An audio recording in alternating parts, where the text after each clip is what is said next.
Hello again. I don't think that Prime Minister Keir Starmer had been firing on all cylinders when he decided to go gadding off to the Middle East, there being an international statesman, leaving David Lammy behind to answer questions about the situation in the Middle East. He was, of course, obliged to leave somebody at home to mind the shop. Whatever possessed him, though, to leave David Lammy to answer questions about Syria, I could not say. This is, after all, the man who said on Mastermind a few years ago that he thought that Marie Antoinette won the Nobel Prize for Physics in 1903. Still, I suppose that Keir Starmer reasoned that even this prize turnip head should be able to get all the information he needed on Syria by a quick internet search. To begin with, it went well enough when he was giving his off-the-cuff speech yesterday.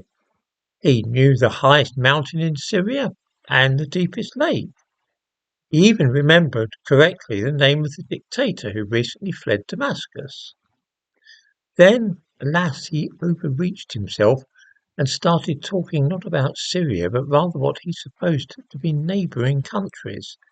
He announced confidently that none of us wants Syria to become like Libya next door. Is Libya next door to Syria? Well, only in the sense that Ukraine is next door to Britain, or Finland, or Algeria for that matter. Those countries are roughly the same distance from Britain as Libya is from Syria. Well, to be fair, all of us get muddled up about geography from time to time, don't we? It's not as though Lammy is Foreign Secretary or anything. Oh, wait, he is Foreign Secretary. Still, how can he be expected to keep track of all those foreign countries with such weird names, to distinguish between Libya and Lebanon, Syria and Israel, Iraq and Iran? If only he had an atlas to consult. Of course, when he started his new job in the summer, he certainly arrived on the first day with a Collins School Atlas, along with a brand new geometry set and a fountain pen. But then he carelessly lent his atlas to somebody and they haven't given it back. You know what it's like. I'm guessing that after he made that frightful error yesterday, he went back to the office and started frantically hunting around to see if he could get his atlas back, or at least be able to borrow one from somebody else. In his day-to-day life, you see, David Lammy only has to remember fairly straightforward and easy names, locations such as Tottenham, Edmonton, Hackney, and so on. Nobody told him when he took this job that he would have to know about a bunch of foreign countries.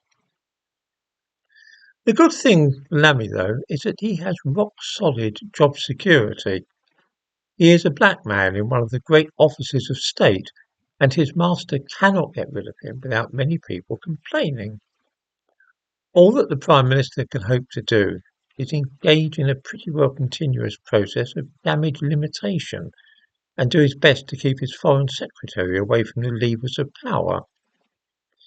I rather suspect that the next time he goes off abroad, which he has done in the last few days, he will take his Foreign Secretary with him. It's true that Lammy cuts a pretty strange figure when this happens.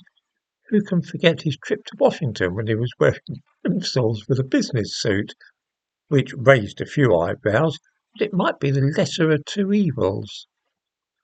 One thing is for sure, he won't want to leave his Foreign Secretary at home, making any more of his improvised and exceedingly ill-informed speeches.